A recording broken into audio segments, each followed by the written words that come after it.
좋으신 아버지 하나님, 늘 우리에게 선한 것과 참된 것을 주시고자 불철주야 애쓰시고 섬겨주시는 우리 주님이 계시기에 우리의 영혼은 날마다 평화를 누리며 우리의 마음엔 하나님이 주신 것으로 참된 안식을 누리게 하시니 감사드립니다. 저희가 비록 눈에 보이는 이 세상을 살아가고는 있사오나 보이지 아니하고 감추어져 계시나 우리 안에 감추어져 계신, 그래서 세상으로는 볼 수는 없으나 성령으로는 날마다 보여주시며 확신시켜 주시는 우리 주 성령으로 말미암는 은총받은 주의 자녀들에게는 우리 하나님은 영원하신 아버지이시며 우리 주 예수 그리스도는 우리의 하나님의 아들 되심에 감사드립니다. 오늘도 그 믿음 가운데서 이 세상을 지나갈 때 이 세상 속에서 당신의 백성들로 다 승리하며 주님의 영광을 보는 귀한 하루가 되게 하여 주시옵소서.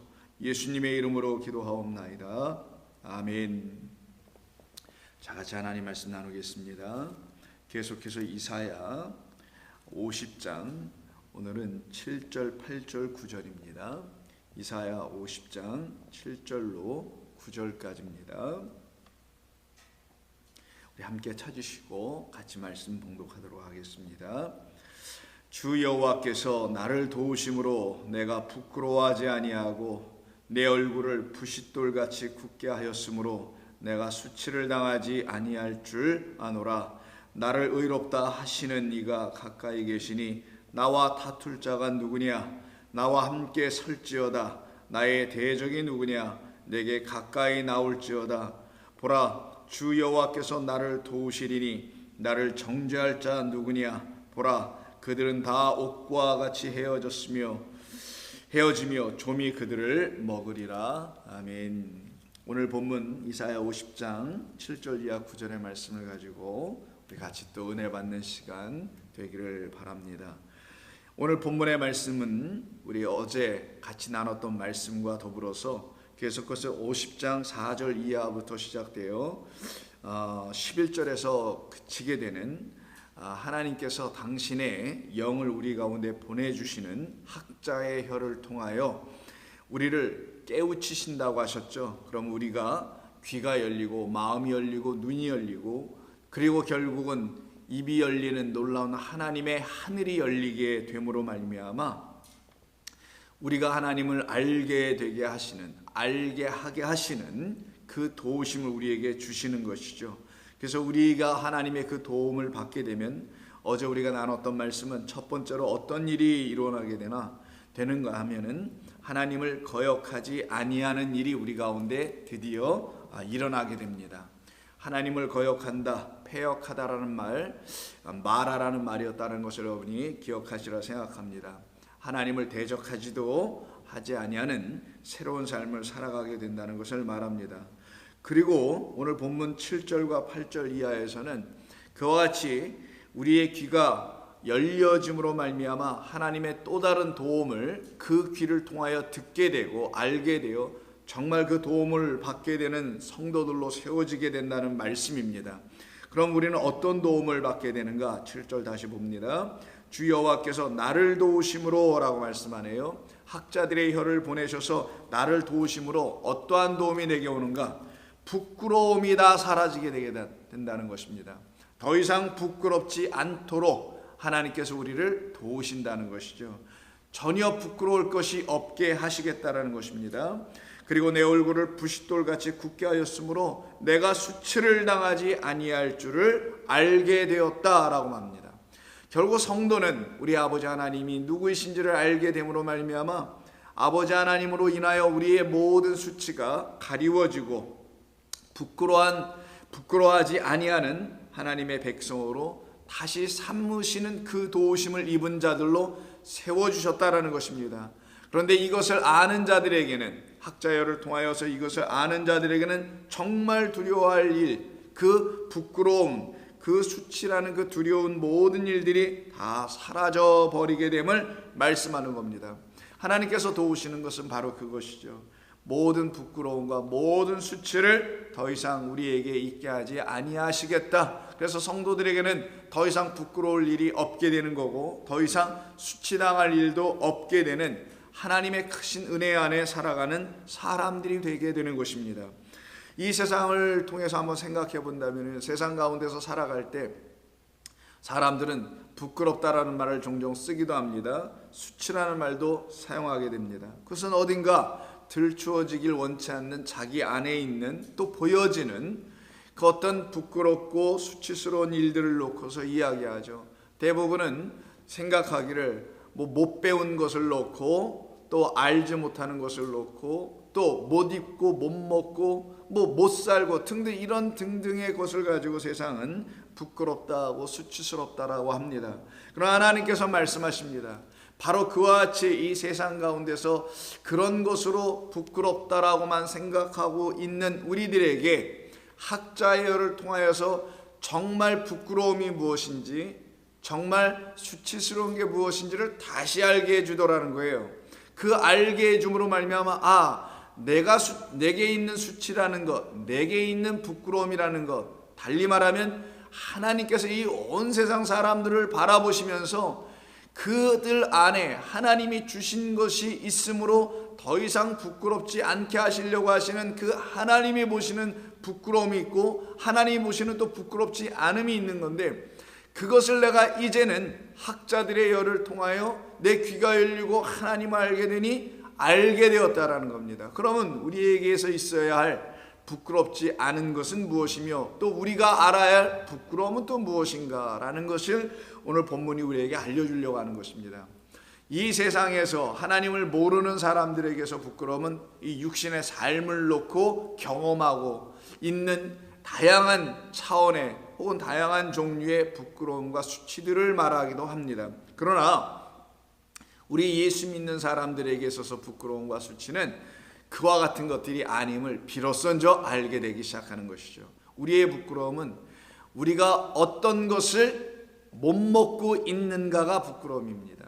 세상에서는 나는 저런 좋은 음식을 먹지 못하고 있네, 나는 저런 좋은 식당에 가서 같이 내 자식들하고 한번 외식을 하지 못하고 있네, 참 내가 애비로서 부끄럽네, 이런 걸 세상에서 부끄러움이라고 말합니다. 그러나 성도가 된 이후에 하나님의 영이 바로 그런 부끄러움만, 이 세상의 부끄러움만 가지고 살아가는 우리에게 찾아오셔서 아니다, 아무개야, 너는 그런 것으로 부끄러워할 것이 아니란다. 내가 정작 부끄러워할 것은 바로 그런 것을 통하여 내가 너에게 알려주려고 하는 참된 먹어야 될 것, 그 양식이 너희 가운데 없음을 부끄러워할 것이야. 세상의 눈에 보이는 좋은 음식들, 이걸 먹고 안 먹고에 그것을 놓고 부끄럽고 수치스럽다고 말하지 말라라는 것입니다. 성도에게는 하나님께서 하늘의 양식을 먹고 있느냐 먹지 못하고 있느냐, 이것으로 하나님은 우리의 수치와 부끄러움을 보시겠다라는 것입니다. 너는 무엇을 입고 있느냐? 저 사람들은 저렇게 화려한 옷을 입고 좋은 브랜드의 옷을 입고 좋은 상표를 갖고 있는 옷들을 멋지게 입고 있는데 나는 이렇게 늘 초라하고 부족하고 맵시도 나지도 않고 하는 이런 모습을 보면서 하나님은 또 말씀하십니다. 아니다, 그런 것이 너희를 부끄럽게 하는 것이 아니다. 그런 외적인 모습이 너희들을 수치스럽게 하는 것이 아니다. 너희는 내가 지어준 내 신부들에게 보내준 그 의의 온전한 옷인 세마포 옷, 그리스도의 신부들이 되어야 될, 하나님의 짝이 되어야 될 그 사람들이 다 입고 그 혼인잔치에 들어야 될 옷이 있는데 그 예복을 입고 있지 않음이 수치라는 사실을, 너희는 그리스도의 옷으로 입고 있지 못함이 수치라는 사실을, 부끄럽다는 사실을 너희에게는 내가 알려주리라. 그래서 성도는 그 옷을 입었는지 안 입었는지의 문제 때문에 수치와 부끄러움을 깨달아 알게 되는 것이죠. 먹는 것이든 입는 것이든, 그리고 어디에 사는 것입니다. 어느 집에서 사는 것이냐, 너는 여호와의 성전에 사는 것이냐, 아니면 이 세상이라는 나라 안에 사는 것이냐. 성도는 이래서 이 세상과 다를 수밖에 없게 되는 겁니다.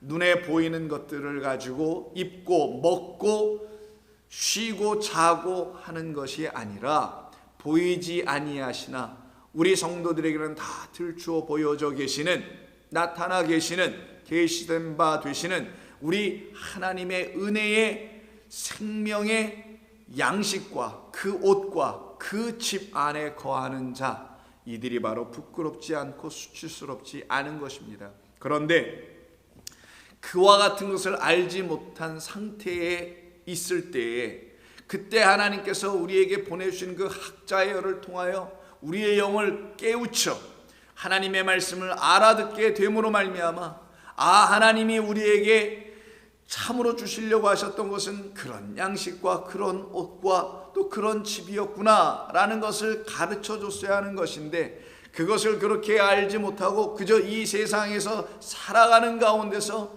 사람이니까 누구든지 갖게 되는 그 부끄럽고 수치스러운 마음들, 이런 것들을 해결해 주는 것이 마치 하나님이란 듯 그렇게 하나님을 소개하고 그렇게 하나님을 믿게 함으로 말미암아 하나님을 어떤 수준으로 알고 믿게 됐는가? 우상으로 믿게 해버렸다라는 거예요. 근데 그 우상은 우리의 귀를 열어주지 못합니다.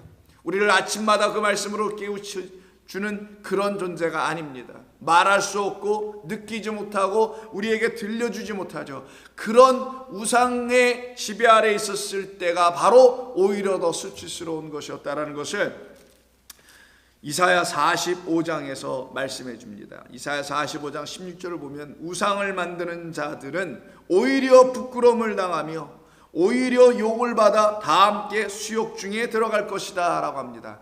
이 부끄러움을 받고 수욕이라고 하는데 이게 모욕을 당한다라는 거예요. 그래서 오늘 본문에 주 여호와께서 나를 도우심으로 내가 부끄럽지 아니하고 내 얼굴을 부싯돌같이 굳게 하였으므로 수치를 당하지 않는다고 하죠. 이때 수치를 당한다는 게 벌거벗었다라는 말이고 부끄러워하지 아니한다라는 이 말이 지금 45장에서 말하고 있는 수욕이라는 단어, 모욕당하지 않는다라는 거예요. 이걸 부끄러움이라고 지금 말하고 있는 겁니다. 이 단어가 칼람이라는 단어를 히브리어를 우리말로 번역하는 것인데 이것은 humiliate 되는 상태입니다. 아주 모욕을 당하는 거예요. 너 왜 하는 게 그 정도야? 당신은 왜 그렇게 사는 거야? 이렇게 아주 부끄럽게 만드는 말들을 계속하고 있는 자가 누구냐?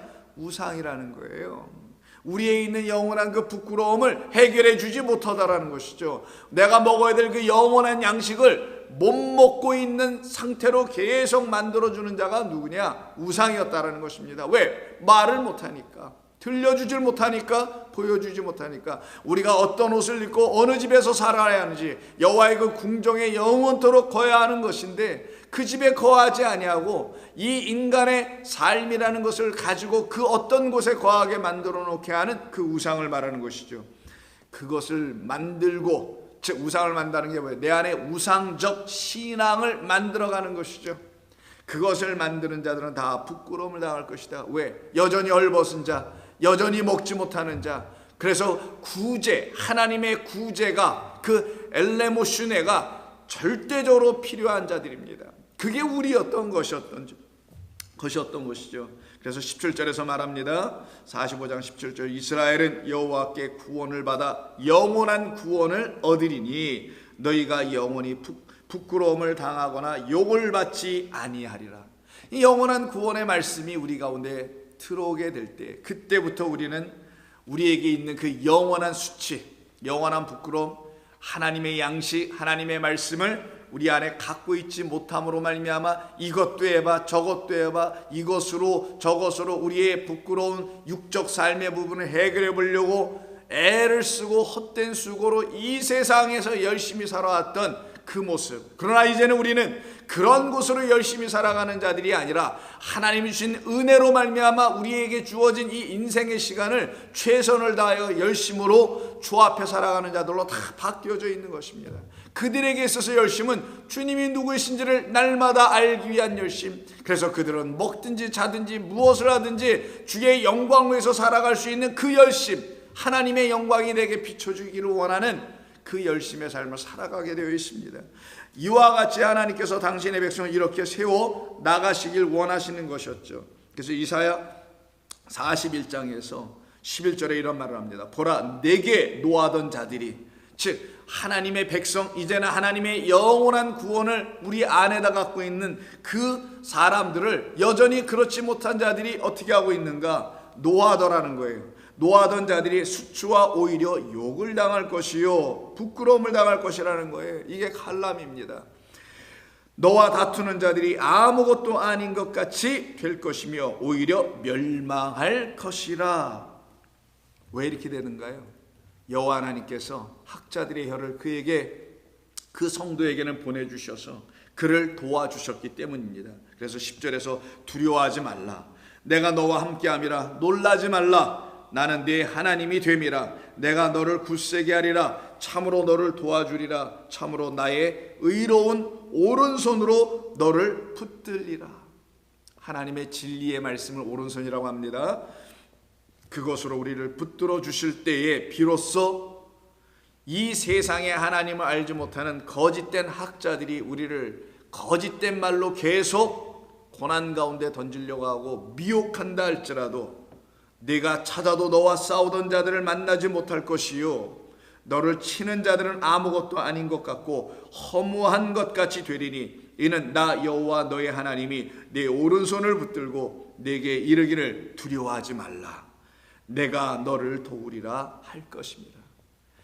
성도에게는 하나님께서 이렇게 하신다는 겁니다. 성도에게는 하나님을 찾고 있는 성도들에게는요, 그들을 성도라고 하는 거예요. 하나님을 의지하고 찾는 사람들, 이들에게는 하나님께서 결국 그들의 소원, 즉 그들의 소원은, 우리의 소원은 여호와 하나님을 앙망하며 그 하나님의 은혜 가운데 살아가는 것이죠. 그것을 다 이루어 주시겠다고 약속하여 주시는 것입니다. 그러니 이들에게는 하나님이 행하시는 흔적이 늘 있을 거 아니에요. 그래서 그들은 어떤 가운데서 낙심하지 않고요, 깨어 일어나 여호와 하나님에게 소망을 두며 살아갑니다. 그들은 어떤 상황에서도 하나님의 도우심 가운데 있음을 믿고 의지하는 자들이 됩니다. 그래서 시편 42편 5절에 보면 내 영혼아 내가 어찌하여 낙심하며 어찌하여 내 속에서 불안해하는가. 너는 하나님께 소망을 두라. 그가 나타나 도우심으로 말미암아 내가 여전히 그 하나님을 찬송하리로다. 그러니 이렇게 소망을 하나님께 두는 사람들에게 하나님의 은혜가 그들 가운데 있지 않겠습니까? 당연히 부어주죠. 그걸 은총받은 주의 자녀라고 합니다. 그래서 그 앞에 있는 40장 13절에 보면 여호와여 은총을 베푸사 나를 구원하소서. 여호와여 속히 나를 도우소서. 아까 이사야서는 어떤 손으로 도와주신다고 하나요? 여호와의 오른손이죠. 야민입니다. 그 오른손으로 도우시는 것이죠. 진리의 의의 말씀으로 도우신다는 뜻입니다. 그때 40장 14절에서 내 생명을 찾아 멸하려 하는 자는 다 수치와 낭패를 당하게 하시며, 이때 내 생명이라는 것은 육신의 생명을 빼앗아가려 한다는 말이 아니라 여호와 하나님께서 내게 저 은혜와 진리, 인자와 진리를 부어주심으로 학자의 길을 통하여 내게 참된 생명을 가르쳐 주셨다라는 거예요. 그래서 그 생명은 내 안에 있어요. 그게 말씀이니까. 여호와 하나님의 참된 인자하신 선하신 말씀이 내 안에 있는데 그 내 안에 있는 그 생명을 찾아서 멸하려고 하더라는 거예요. 무슨 말이겠어요? 박해하는 겁니다. 그거 잘못된 생명이야, 그거 거짓된 말이야 라고 하며 낭패를 주려고 하더라는 거예요. 오히려 그와 같은 자를 수치와 낭패를 당하게 하시며 나의 해를 기뻐하는 자는 다 물러가 욕을 당하게 하소서. 나를 향하여 하하 하하 하며 조소하는 자들이 자기 수치로 말미암아 놀라게 하소서. 그럼 성도는 어떤 상황에서 늘 주님을 찾는 자로 살아갑니다. 그리고 그들은 수치를 당하지 않고 부끄러움을 당하지 않냐, 오히려 어떻게 하냐, 즐거워하고 기뻐하게 하신다는 거예요. 어떤 사람들에게? 주를 찾는 사람들에게. 그 상황에서조차도 내가 하나님의 말씀이 무슨 말인지 잘 모르겠어, 이게 수치스러운 것 같아 보여요. 아니라는 겁니다. 하나님은 하나님을 찾는 자들에게 하나님의 방식으로 당신을 다 들추어 보여주십니다. 하나님의 방식만이 온전한 것이기에 그것으로 그 각각의 모든 성도에게 그들의 형편과 그들의 상황에 맞게 다 하나님은 당신의 지혜로 그들을 찾아가 주시는 거예요. 왜? 그들이 찾았기 때문에. 그래서 16절 주를 찾는 자는 다 주 안에서 결국 즐거워한다는 거예요. 왜? 하나님이 나를 찾아주셨기 때문에, 나를 방문해 주셨기 때문에, 나에게 오셨기 때문에 다 기뻐하더라는 것이죠. 즐거워하고 기뻐하게 하시며 주의 구원을 사랑하는 자는 항상 말하기를 여호와는 위대하시다 하게 하소서. 이들이 성도입니다. 이들은 결단코 결단코 부끄러움을 당하지 않습니다. 부끄러움은 누가 당하냐? 주의 그 구원의 말씀, 인자와 그 은혜의 말씀을 갖고 있지 못한 그 상태에 있는 사람들이 바로 이와 같은 상황에 떨어지게 되는 겁니다. 그래서 시편 69편에 보시게 되면은 나는 주님만을 의지한다고 하잖아요. 그랬더니만 주님만을 의지하는 그들에게는 매일 하나님의 영광을 이렇게 비춰줄 줄만 알았더니만 반대편에서 어떤 자들이 계속 모욕을 주고 수치를 주고 부끄럽게 하려고 하는 어떤 말들을 주더라는 거예요. 그러나 성도는 내 안에 주신 하나님의 말씀을 끝까지 지키더라는 거예요. 많은 사람들은 그게 아니야 라고 얘기하는데 성도는 그게 맞다고 나아가더라는 거예요. 그들의 형편이 지금 고통 가운데 있든 병마와 싸우고 있든 경제적으로 어렵든 예수를 믿는데도 불구하고 아무것도 안 되는 것 같아 보이는데도 불구하고 그들에게 주신 하나님의 참된 구원의 말씀이 안에 있다 보니까 그들은 여호와 하나님을 놓고 그 앞에서 기뻐하며 즐거워하더라는 거예요. 그때에 그들의 삶이 주님을 위한 삶을 살아갈 거 아니겠어요? 주님 안에 있지 않겠습니까? 그래서 시편 69편 7절에 보면 내가 주를 위하여 비방을 받았습니다. 그 주를 위한다는 게 뭐예요? 주님을 위한다는 게 주님께서 나를 구원하신 그 주님을 위하여, 그 구원의 말씀을 보내주신 나의 주님을 위하여, 내 안에 있는 그 진리의 말씀, 생명의 말씀을 지키기 위하여 살다 보니 아닌 듯 불현듯 내게 자꾸만 비방이 다가오더라는 거예요. 나를 비방하고 조롱하고 모욕하고 아하 조소하는 일들이 벌어지더라는 거예요. 비방을 받아 싸우니 수치가 나의 얼굴에 덮였습니다. 세상 모든 사람들이 그러더라는 거예요. 심지어는 내가 나의 형제에게는 객이 되고 나의 어머니의 자녀에게는 낯선 사람이 되었다는 거예요. 그래서 우리 주님이 복음서에서도 말씀하시잖아요. 형제가 형제를, 그 부모가 아버지가 아들을, 어머니가 며느리와 딸과 이런 관계에서 죄다 뒤틀려지는 것처럼 보여지는 일이 일어나더라는 겁니다. 그러나 6절에서 주 만군의 여호와여 주를 바라는 자들이, 그럼에도 그 자리에서 또 나를 구원하신, 나에게 참으로 구원의 참된 말씀을 주신 그 하나님을 위하여 그 하나님을 바라는 자들이 있다라는 거예요. 주 만군의 여호와여 주를 바라는 자들이 나를 인하여 수치를 당하게 하지 마소서.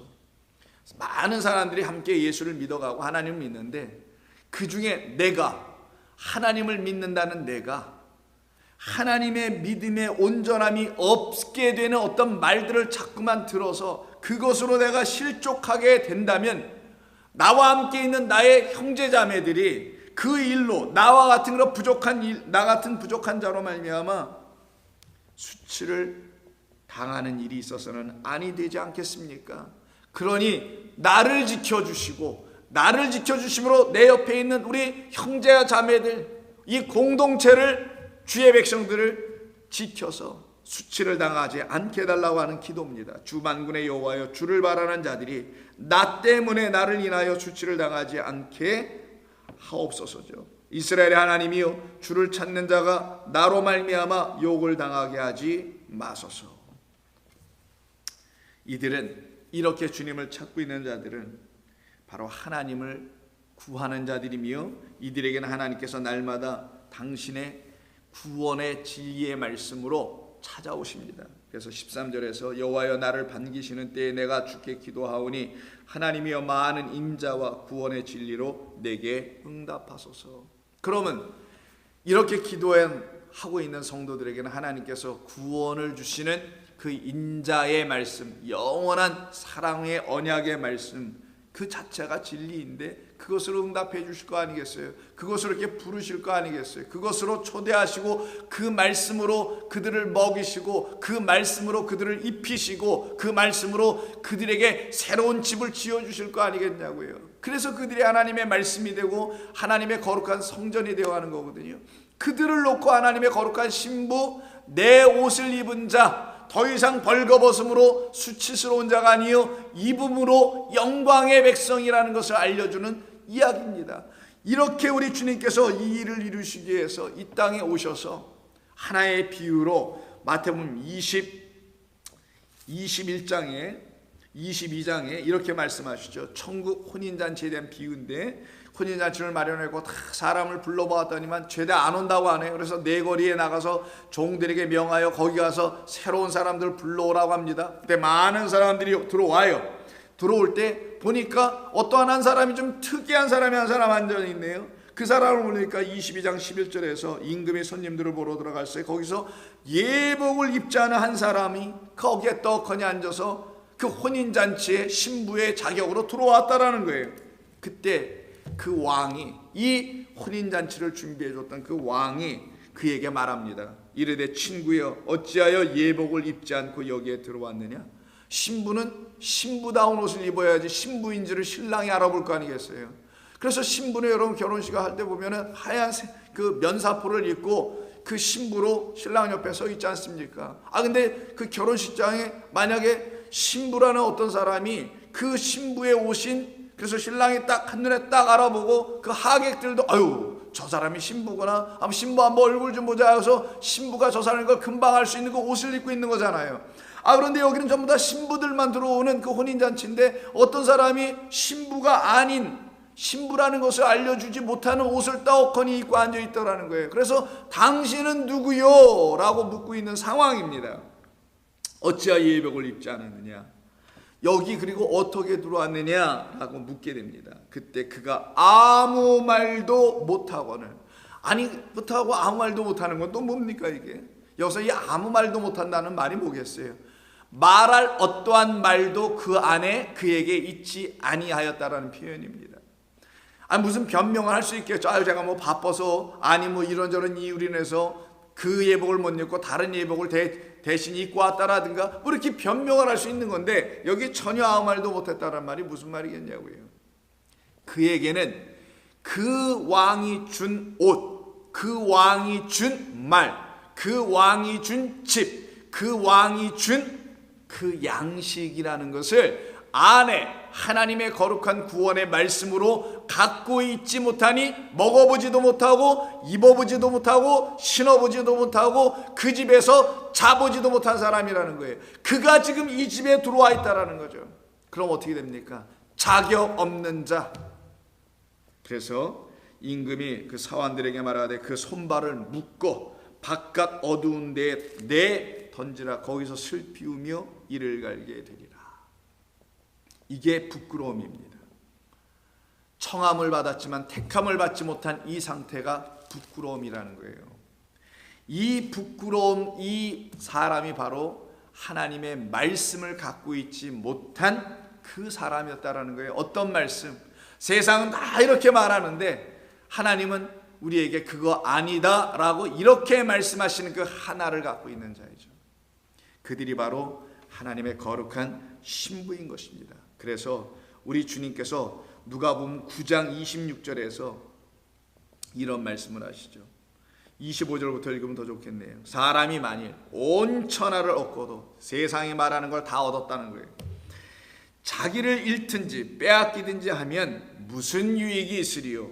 누구든지 나와 내 말을 부끄러워하면, 부끄러워하면 어떻게 해서 버려버리겠죠. 그걸 갖다 빼앗기는 겁니다. 마치 온 천하를 빼앗기는 것 같은 거예요. 온 천하를 다 얻었다고 하는데 그 온 천하를 얻어봤자 생명, 목숨을 빼앗기는 걸 좀 비유한 거란 말이에요. 누구든지 내 말이 너희에게 온 천하보다 더 귀한 생명인 걸 알면 이거는 안 뺏길 것이며, 이것 안 뺏기는 게, 이 생명 안 뺏기는 게 온 천하를 빼앗기는 것보다 더 귀한 것임을 아니 너희는 내 말, 그 생명을 갖고 있음이 눈에 보이는 온 천하를 갖고 있는 것보다 더 귀한 것이라는 걸 알고 있는 게 부끄럽지 않은 것이란다. 내가 보는 부끄러움은 온 천하를 갖고도 내 말 안에 있는 그 목숨, 진짜 생명, 조회를 갖고 있지 못함이야. 그들은 기뻐할 수 없단다. 이 세상이 말하는 기쁨과 즐거움이라는 것은 육신의 생명과 일신을 도모하는 안락들, 태평성대 무사 안일 같은 것들의 삶을 놓고 부끄럽지 않은 인생을 살았다고 말하지만 너희는 달라야 한다. 우리는 성도는 다른 것입니다. 우리는 그런 것으로 부끄러워하고 안 할 존재들이 아닙니다. 우리는 우리 안에 있어야 될 나와 내 말이라고 말씀하신 우리 주 예수 그리스도로 부끄러움을 당하지 않은 자, 왜? 그가 나의 모든 죄를 십자가에서 사하신 하나님의 아들로 이 땅에 오신 것뿐만 아니라 내 안에 오셨기 때문입니다. 바로 그런 종들로 살아가는 사람들에게는 나와 내 말을 부끄러워하지 않게 될 거라는 거예요. 그런데 누구든지 나와 내 말을 부끄러워하면 인자도 당신도 자기와 아버지와 거룩한 천사들의 영광으로 올 때 그 사람을 부끄러워하리라. 청하지 않는다는 거예요. 그 혼인잔치, 다시 오는 날은 혼인잔치니까, 새 신랑으로 오시는 거니까 그때 그를 부끄러워하리라. 이게 우리 주님께서 우리에게 주시는 말씀입니다. 그러니 그 우상을 따라가고 있는 그 참된 학자들의 혀로 말미암아, 즉 우리 주님 이분이 한 참된 학자란 말이에요. 그런 말씀을 듣지 못하여 거짓된 학자들의 말에 의해서 아직도 그 옛것, 어떤 것, 우상이 가르쳐주는 이 겉의 것을 붙잡고 뭔가 하나님 앞에 살아가게 하려고 하는 그 옛사람으로 묶여있는 우리, 그런 우리를 어떻게 하러 오신 거예요? 우리 주님이 풀로 해방하러 오신 거 아닙니까? 그게 주의 성령이 내게 임하셨을 때 내가 눈먼 자들, 귀먼 자들, 가난한 자들 다 자유케 해방케 하러 오셨다는 우리 주님의 말씀이란 말이죠. 그래서 우리 주님께서 누가복음 13장에 보시게 되면은 바로 그와 같은 상태에 묶여 있고 붙잡혀 있는 그 거짓 학자들에 의해서 붙잡혀 있는 한 여인을 만납니다. 그것도 안식일에 어느 회당에서 만나는 이야기가 13장 10절 이하에 있습니다. 예수께서 안식일에 한 회당에서 가르치실 때에 18해 동안이나 귀신 들려 앓으며 꼬부라져 조금 더 펴지 못하는 한 여자가 있더라는 거예요. 귀신 들려 악한 영입니다. 아가달토스니까 악한 영에 붙잡혀 있는데 18해 동안이나 붙잡혀 있는 거예요. 그런 한 여자가 있더라. 예수께서 보시고 불러 이르시되 여자여 내가 내 병에서 놓였다. 여기 병이라 했지만 이건 너의 약함이에요. 너를 약하게 하는 말이죠. 거기에서 그 영에서 너는 놓였다 하시고 안수하시니 여자가 곧 펴지고 하나님께 영광을 돌리는지라. 근데 이때가 지금 안식일이며 여기는 또 회당 안이었거든요. 그때 회당장이 이걸 그대로 지나갈 수 없겠죠. 예수님께서 행하신 이 일을 놓고 감사하고 기뻐하고 즐거워하는 자가 아닌 이 사람이 바로 묶여있는 자였기 때문에 뭐라고 말하냐, 안식일에 병 고치는 것을 분을 내요. 무리에게 이르되 자기의 동조자들이 필요했던 것이죠. 그래서 일할 날이 엿새 동안에 있는데 그 동안에 와서 고침을 받을 것이면 될 텐데 굳이 왜 안식일에 하는 것이냐라고 하면서 안식일에는 하지 말 것이니라 하거늘 주께서 가만히 계시지 아니하시죠. 대답하여 이르시되 외식하는 자들아 너희가 각각 안식일에 자기의 소나 나귀를 외양간에서 풀어내어 이끌고 가서 물을 먹이지 아니하겠느냐? 무슨 말이겠어요? 묶여있는 자, 계속 묶어놓으면, 외양간에 묶어놓으면 물 없어서 거기서 죽는단 말이에요. 그게 바로 어떤 겁니까? 그 외양간이 어디냐고요? 말라께서 말한 것처럼 그 외양간에서 송아지가 뛰어나오는 것, 그 송아지가 풀려야 죽어서 문이 열려야 뛰어나올 거 아니겠어요? 무너졌도다 내 백성이여 너희는 나로 인하여 풀려졌으니 그 외양간, 그 빛이 없는 외양간에서 빨리 나와라. 그 외양간에서 뛰어나오는 소처럼 이 여인을 지금 풀어내셔서 회당 안에서 풀려나게 하시고 거짓 학자들의 혀에서 풀려나게 하시는 거란 말이에요. 그래서 이 비유를 쓰시는 겁니다. 그냥 외양간 표현이 아니라 외양간은 성전이에요. 거기서는 소들이 다시 태어나는 것입니다. 하늘의 소로 인하여 하늘의 소들이 태어나니까 하늘의 소, 곧 하나님의 자녀들이 만들어져야 될 곳, 다시 거듭나야 될 곳을 말하는 것이거든요. 근데 거기 풀려지지 않고 거기 여전히 묶여 있으니 거기가 물 없는 동산, 성전이라는 것입니다. 그곳에 물 없으니 내가 물을 주러 왔으니 내 안으로 오라는 거예요. 우리 예수님의 부르심은 풀어내어 이끌고 가서 물을 먹이지 않겠느냐. 마찬가지로 그와 같은 연고로 그러면 18해 동안 사탄에게 매인바 바로 외양간이 뭐겠어요? 사탄이 지배하고 있는 자리였다라는 거잖아요. 이 비유 속에서는 그 외양간, 그 마귀의 아비, 너희의 아비는 마귀다라고 했던 그들에 의해서 지배당하고 있는 그 성전, 그 외양간, 그 회당, 그 사탄에게 매인바된 이 아브라함의 딸을, 하나님의 긍휼을 받아야 될 딸이라는 게 아브라함의 딸이에요. 갑자기 아브라함이 나온 게 아니라 그 하나님의 긍휼의 딸을 안식일에 이 매임에서, 안식일은 평안케 하는 것이죠. 쉬게 하는 것이죠. 아니 물을 마셔야 쉬죠. 이 매임에서 푸는 것이 합당하지 아니하느냐. 예수께서 이 말씀하시면 모든 그 반대하던 회당장과 그 동조자들이 다 이 일로 인해서 할 말이 없어져. 아까 가서는 뭡니까? 그 예복 입지 않고 있어서 말할 말이 그 안에 없어.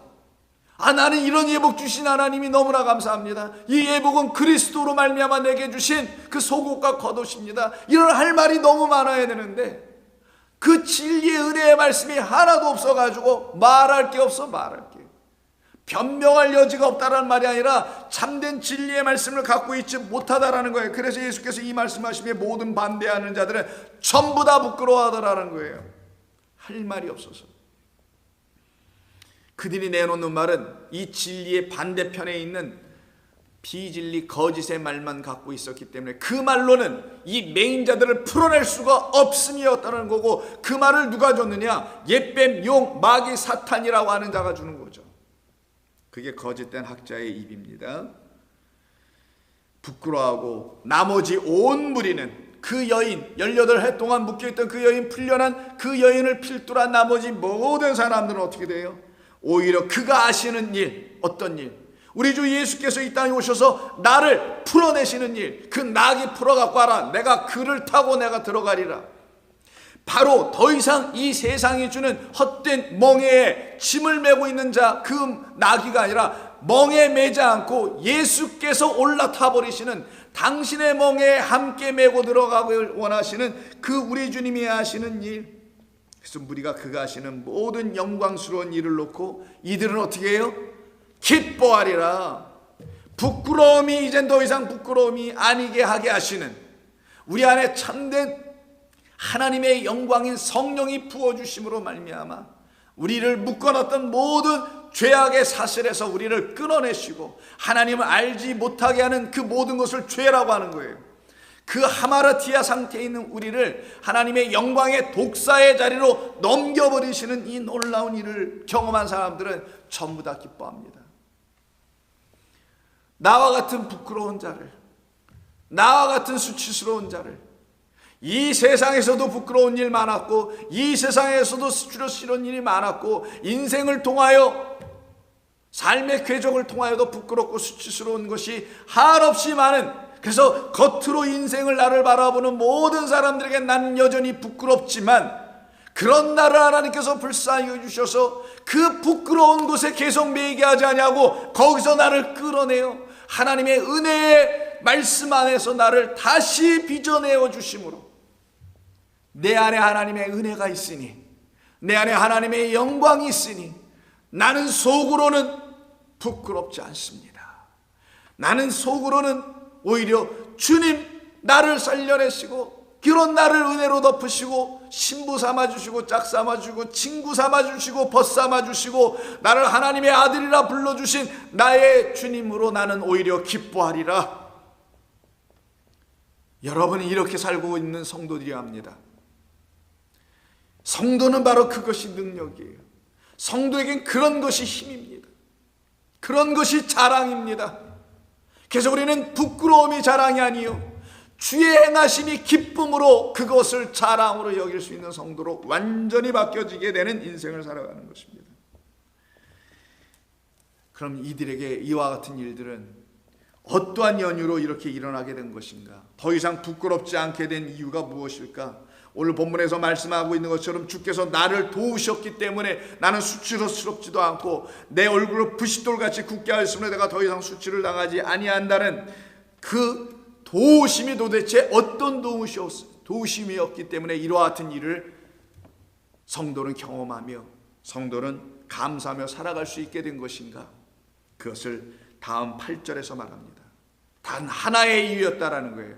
하나님의 도우심은 단 하나의 이유였다는 겁니다. 부끄러웠던 나를 하나님께서 더 이상 부끄러운 자가 아니라 기뻐할 수밖에 없는 자로 만드신 이유는 나를 의롭다 하시는 하나님이 나에게 그렇게 인정해 주셨기 때문이라고 말합니다. 우리는 영원히 하나님 앞에서 부끄러울 수밖에 없었던 사람들이었습니다. 그런데 그 우리 안에 있는 그 불의한 모습들이 나를 하나님 앞에서 영원한 수치스럽고 부끄러운 자로 살아갈 수밖에 없게 되었던 그 불의한 모습들이 이제 다 사라져버리게 하게 하시는 학자들의 혀를 통한 진리의 말씀이 내게 부어지는 놀라운 은총 입은 자가 되었을 때, 그때 성도는 깨닫기를 하나님만이 나를 의롭다라고 말씀하실 수 있는 분이구나. 의롭다라고 말씀을 들을 수 있는 것이 아무것도 없는 불의한 자인 나에게조차 하나님은 나를 의롭다고 하시네. 그럼 하나님께서 나를 의롭다고 하신다면 하나님께서 내게 하신 어떤 일이 있었기 때문이 아니겠어요? 그 일이 바로 성도 우리들에게만 나타나는 일인데, 하나님을 찾는 자들에게만 나타나는 일인데, 그들은 누구이냐? 자기가 불의하다는 사실을 철저히 다 알고 있는 자들입니다. 인간의 불의라는 것은 자기들의 의로움을 나타내려고 하는 모든 시도를 하나님 앞에서 갖고 있는 불의라고 하는 것입니다. 이 모든 불의를 하나님께서 도말하여 주시는 당신의 권능의 역사가 그 하나님을 악마하고 소망하고 찾는 자들에게 나타나더라는 거예요. 그래서 그들을 하나님께서 의롭다 말하시며 칭해 주시며 부르시며 그렇게 하시는 하나님이 나와 함께 계시기에 나는 더 이상 정죄당하지도 아니하며, 나는 더 이상 부끄러워하지 아니하며, 나는 더 이상 수치스럽지 아니하고 오히려 나는 주 안에서 기뻐하리라. 나를 참으로 온전케 하고 계시는 하나님으로 말미암아 나는 기뻐하리라. 그들은 더 이상 가리고 싶은 불편한 마음 같은 것들이 있지 않습니다. 그들에게는 이젠 오히려 자기들 안에 있는 성도들의 그들 안에 있는 우리 주 예수 그리스도의 말씀과 그의 주되심과 그의 하나님 아들 되심을 들추어 열어 보여주고 싶은 열정의 사람들로 바뀌어져 살아가게 됩니다. 그럼 그렇게 우리를 만드시는 그분, 우리를 의롭다 하시는 그분으로 말미암아 우리가 어떻게 의로워지며 그 의로운 자들에게는 어떠한 양식과 어떠한 옷을 입고 어디에서 거하며 살아가는 것인지는 우리 내일같이 말씀을 나누며 이 말씀을 종결짓도록 하겠습니다. 기도합니다. 하나님 고맙습니다. 오늘도 주님 주시는 귀한 은혜의 이 말씀을 통하여 하나님의 살아계심을, 하나님이 우리 가운데 행하고 계시는 놀라운 사랑과 은총과 구제의 일들을 우리는 날마다 체험하고 있으며 또한 날마다 체험하기를 원합니다. 주님, 우리의 모든 근심 가운데 있는, 모든 불편한 마음 가운데 있는 그 부끄러운 모든 우리의 생각들을 다 도말하여 주시고 우리 주님의 마음과 생각을 다시 새롭게 얻어 취함으로 말미암아 우리 주님이 말씀하시는 것들을 깨달아 그 안에서 더 이상 부끄럽지 아니하고 기뻐하며 살아가는 의의 백성으로 지어 주시옵소서. 감사하며 예수님의 이름으로 기도드리옵나이다. 아멘.